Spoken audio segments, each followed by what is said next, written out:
Good morning, good afternoon, good evening, wherever you are in the world. My name is Jennifer Hardy, and you are listening to the Unstoppable Podcast Show. So today I am joined by the lovely Angela. How are you doing, Angela? I'm great, thanks. And Thanks for Angela, having me here. of course, of course. How do we pronounce your beautiful second name? Is it Segraves? Yeah. Segraves. Segraves, beautiful. And where is it you are in the world? I live in Montana, just north of Yellowstone National Park. Oh, wow. I would Yeah, visit. that's a great area. Yeah, We're love it so here. grateful to be here. So tell me a little bit about what it is that you do in this world. Well, I work with female energy healers to help them release blockages so they can be successful in their business. Um, and so they can speak their truth and make money and do what they're here to do and walk that divine path. Amazing. And when it comes to, you were talking limiting beliefs, blockages, things like that, why is it you think that we have these things in the first place? Many times it comes from our childhood, from beliefs that our parents and grandparents held, especially about money and relationships and career. Um, these statements, I guess, that were made when we were kids Yeah. often carry forward with us into adulthood. Money doesn't grow on trees, or you have to work hard for your money, and things like that. Yeah. And as we grow, as we become adults, we carry forward those same mindsets, and those just create limiting beliefs in our lives, so that we don't have the success that we're meant to have. Absolutely. I completely agree. I definitely, it's not as if it's anything that your parents necessarily, do wrong. It's just their beliefs that kind of rub off on you sometimes, isn't it? Yes, for sure. And we start to embed that into our own DNA. Yeah, Um, absolutely. so we So have to work to get rid of them. absolutely. So I was actually just about to ask you that there. What kind of work can you do in order to try and rid yourself of these limiting beliefs and blockages? A lot of the work that I do has to do with a regression or guided meditation to go back to those events where we heard those statements, and deal with the situation, to deal with the emotions of that, and really feel that inside our bodies so that we can release it. Um, Usually there's a lot of journaling involved with it too, to continue that release. And then sometimes there's past life work. I also do Akashic Records work. So sometimes we even are taken to another lifetime where these things come up, as a recurring pattern. Yeah. And what made you get into this kind of work? Have you always been very kind of connected to source and quite spiritual and understanding that maybe sometimes you've had limiting beliefs that you've had to work through? Or yeah, what's your journey been like? Well, gosh, I think I was connected when I was a child, but Wow. that through all the different things that happen in our lives, we block that. Absolutely. So after I had my daughter 7 years ago, I started to hear things that weren't being physically heard by other people, and seeing visions and things, and that just led me on my path of reawakening my gifts. And then I started studying Reiki and I the Akashic Records. Yeah. And so all of these things have led me to where I am. And yeah, I've done a lot of mindset work and work around the limiting beliefs that I've had and still do have in some aspects, because it seems like there's always something new popping up. You mentioned something records there. What was that? Oh, I apologize. The Akashic Records. What is that? Um, That sounds, I've never heard of that before. the Akashic Records are basically the etheric documentation of all the choices we've made in all of our lifetimes. Wow. And so I can go into that spiritual realm and talk to the Akashic Records guides to help them guide me in meditations or regressions on other people so that we can see if there was something from a past life that happened also.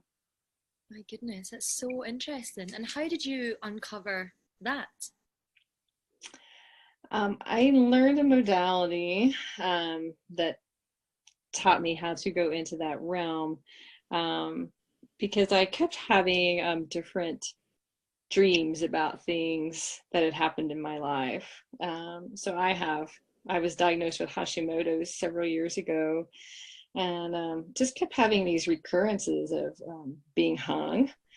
And so once I dived into that with someone else, I found out that a lot of the reason I don't speak my truth or don't speak up when I should is because I'm so afraid of being hung or killed for it. And that's another reason it took me so long to come out with my healing abilities, because I was afraid to tell people that, yes, I am an energy healer and I can help. And because my soul, I guess, was afraid of being murdered for that. Yeah, being victimized or being, Right. because I think a lot of people are still quite scared of this stuff. I think a lot of people are still scared when, even when I mention something as simple as connecting to source, they think that I'm a witch. Right. Yeah. Right. Me And it's too. just something just, I mean, that for me is not even scratching the surface of how deep you can go in spirituality. Totally. Yeah. But yeah, I can understand And what you mean there and how you might have been terrified of saying, "This is me. This is what I'm all about. This is what I do." Because people do have very strong opinions, don't they? they do, that's for sure. Um, and I noticed even when I moved to my new town a year ago, if people would ask me what I do, I was still wouldn't speak up and say it. And I started getting a sore throat and bronchitis and all this stuff. And once I acknowledged that the reason I was getting sick was because I wasn't telling people who I really was, and I Yeah. quit getting sick. Oh my goodness, it's amazing, It's, isn't it, how your body manifests these things. right. Yeah, it was such an awakening for me. So ever since I acknowledged that and dealt with those emotions, it's been so wonderful. It's been so healing for me. I'd love to find out from you for women that are listening and maybe they're quite new to this as well, or maybe they even are, partway through their spiritual journey. What would be some of your top tips? Like, where could they start, or where could they develop their skills and powers? Um, I think during meditation is a great way to do that and ask, just before you go into the meditation, just put the intention out there that you want to start reawakening your gifts. Um, I follow Deepak Chopra, and he has a lot of good meditations about doing things like that too. Yeah. And then just journaling about your dreams that you have at night, and journaling about your childhood, things that you remember, maybe your parents saying, oh, you don't really have an imaginary friend, or or your friend is just in your imagination, or when you were discounted for saying, hey, I saw grandma, and grandma had passed on several years ago. But start journaling about that, and then just asking God or the creator or whatever your belief in a higher power is to help you reawaken these senses. Fantastic. Where can we find you on the online space? So my website is angelsandelements.com, and I'm also on Facebook and Instagram under that name, Angels and Elements. Yeah. And do you have anything that you can, so for example, if someone wants to get in touch with you or come and connect with you, is there any way that there's a consultation, or they can have a quick chat with you to see if it's the right fit? Yeah, I offer a free wisdom session. And so this session is just a 30-minute session that I offer to talk to everybody or whoever wants to connect with me.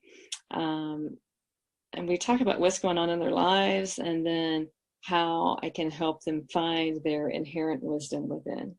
Amazing. And that's on my website also under the booking tab. And I would love to hear as well, what has some of the clients that you've worked with already, how have they gotten on within their journey with you? What was some of their success stories there? I've had women who've been in relationships that aren't, they're emotionally abusive, I guess. Not physically emotional, or not physically abusive, but the relationship is very emotionally abusive.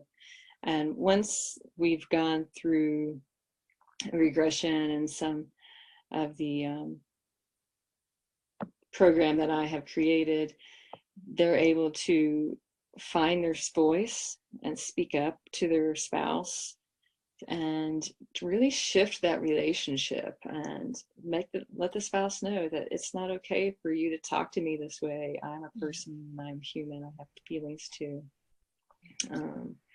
I've had clients where once we resolved their money mindset, they were able to make room then for the clients that were looking for them, so that they can start really living their purpose and serving those who they're supposed to serve, and kind of helping humanity along. Yeah.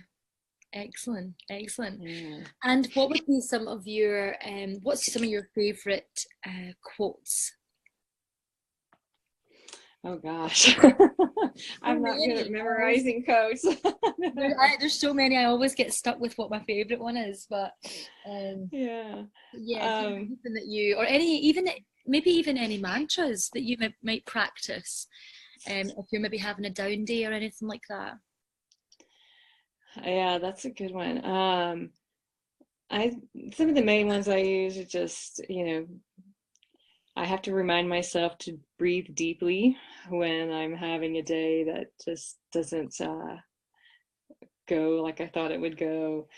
And just I connect to source, and connect to the earth.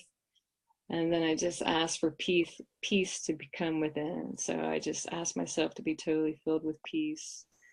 And then I always ask that I give and receive love to all energies I connect with. So that's my big one too.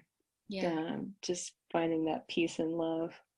Beautiful. And what are some of your plans for the next kind of few months into next year? What are some things that you've got on your tick list that you would love to do for your business, but also on a personal level? So I'm, of course, continuing to learn and new modalities and help myself progress and help others.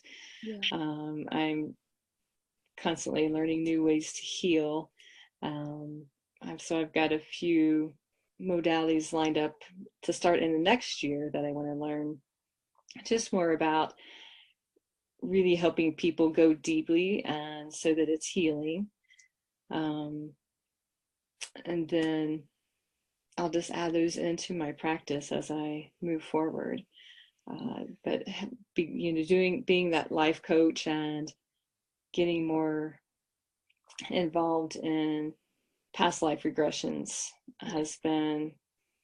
that's what's the main things on my calendar. Fantastic. It's just so interesting. I've never had it done before, but or participated in any regression stuff. It's something that I definitely would like to explore going forward. So thank you so much. Do you want to give us your website again, just for anyone that's listening that would love to reach out to you? Sure. It's angelsandelements.com. Excellent. And I am also getting ready to launch a great 8-week program or solution to help women release those blocks. And I call it the Spread Your Wings program, so they can really spread their wings and break through the barriers that are holding them back. Excellent. Thank you so much. Thank you so much for being a part of this today, Angela, and joining me. Thank you for having me. And I hope that whatever you're doing right now, you've taken some golden nuggets away and you've got some motivation and inspiration, so that you know how you can move forward within your life. And sometimes, and for me personally, all of the time, I always need a guided hand. I always need someone to take me on a journey, so that I can uncover what's still holding me back, and new things that I want to do for my business, etc. too. So I would say reach out to Angela, organize a quick chat with her and see if this is aligned for you, and hopefully get rid of some of those limiting beliefs to carry you into a beautiful new year. But thank you so much again. It's fantastic speaking to you today, Angela. Thank you. Have a wonderful day, everyone. Thank you. Bye, everybody, and I will speak to you real soon.